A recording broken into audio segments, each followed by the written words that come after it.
Perkenalkan, kami dari kelompok 4 ingin mempresentasikan hasil diskusi kami tentang Perhimpunan Indonesia. Perkenalkan, nama saya Dita Putri Pranswari dan di sini ada dua teman saya, Novianska Nensin Sosrom Korem dan Putra Irfan Kalapadang. Perhimpunan Indonesia atau Indische Vereniging. Organisasi pergerakan tidak hanya berkembang di wilayah Indonesia, tetapi juga di luar negeri, terutama di Belanda. Perhimpunan Indonesia menempati posisi unik dalam sejarah. Ia adalah perkumpulan anak bangsa yang pertama kali menyandang nama Indonesia untuk menunjukkan aspirasi kemerdekaan. Adanya kebijakan politik etis memberikan kesempatan bagi anak-anak bumi putra untuk menempuh pendidikan di Belanda. Pelajar Indonesia yang menempuh pendidikan di Belanda kemudian membentuk perkumpulan mahasiswa Indonesia yang bernama Indische Vereniging 4 pada 1908. Perhimpunan Indonesia semula bernama Indische Vereniging, mulanya perkumpulan mahasiswa biasa. Namun ia berubah menjadi radikal sejak Nazi Hitler berkuasa di Jerman pada 1933, kemudian menggetarkan Eropa dan menduduki Belanda pada 1940. Perhimpunan Indonesia berkembang menjadi organ politik yang gigih dan efektif. Ia menggalang mahasiswa-mahasiswa Indonesia agar bersatu melawan fasisme.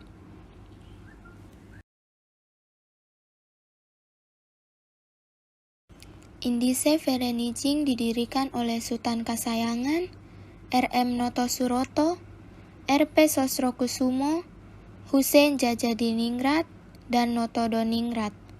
Lalu ada tokoh-tokoh lain yang menjadi anggota organisasi ini antara lain Ahmad Farhan Ar-Rasyid, Sukiman Wirjo Sanjojo, Arnold Mononutu, Sudipjo Wirjo Werdojo, Profesor Mr. Sunario Sastrowardoyo, Sastro Muljono, Abdul Majid, Sultan Syahrir, Sutomo, Ali Abdurabi, Rekso Diningrat, dan lain-lain.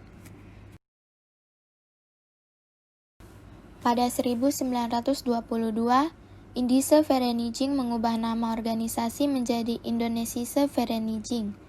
Sejak 1923, Indonesische Vereniging aktif memelopori perjuangan rakyat Indonesia untuk meraih kemerdekaan melalui majalah Hindia Putra. Pada 1925, Indonesische Vereniging berganti nama menjadi Perhimpunan Indonesia atau PI untuk menegaskan keindonesiaannya. Sepanjang kurun menuju 1940, mereka bersekutu dengan kelompok-kelompok perlawanan Belanda di sekitar media Vrije Nederland, De Waarheid, Het Parool, dan De Vrije Katheder, membantu mencetak koran-koran tersebut secara ilegal karena mereka bertekad menempatkan perjuangan melawan fasisme sebagai agenda utama.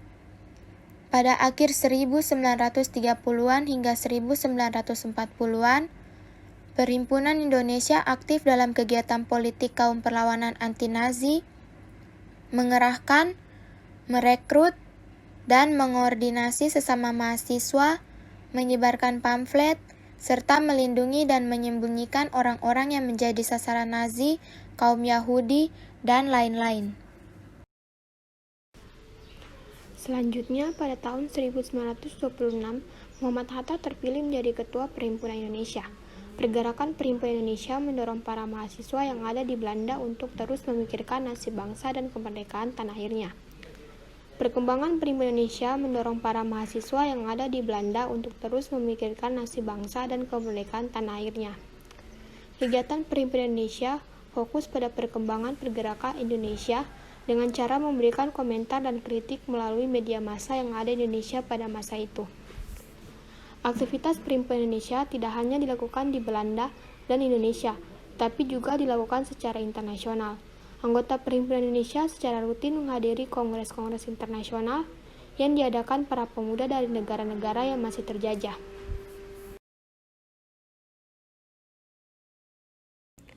Perhimpunan Indonesia bergerak berdasarkan 3 asas. Yang pertama, Indonesia menentukan nasib tanpa campur tangan pihak lain.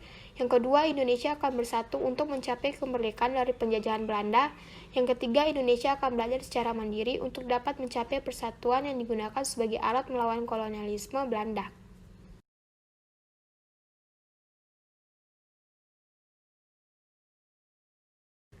Selanjutnya, perjuangan Perhimpunan Indonesia. Kegiatan Perhimpunan Indonesia meningkat menjadi nasional demokratis dan meninggalkan sikap untuk tidak bekerjasama dengan penjajah.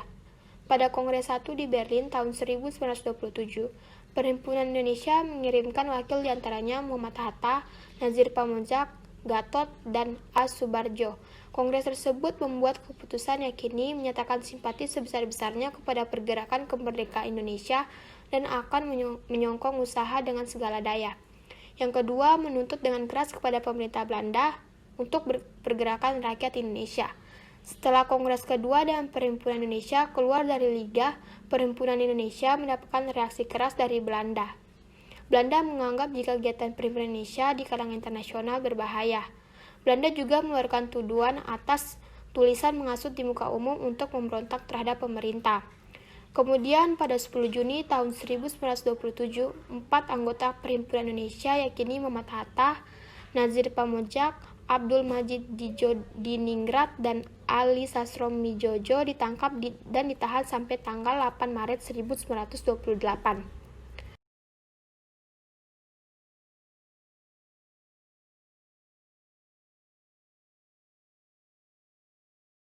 Perhimpunan memiliki cita-cita yang tertuang dalam 4 pokok ideologinya. Yang pertama, mengesampingkan pembedaan-pembedaan sempit yang terkait dengan kedaerahan. Yang kedua, solidaritas. Yang ketiga, non-kooperasi. Yang keempat, perjuangan yang dilakukan haruslah mengandalkan kekuatan diri sendiri.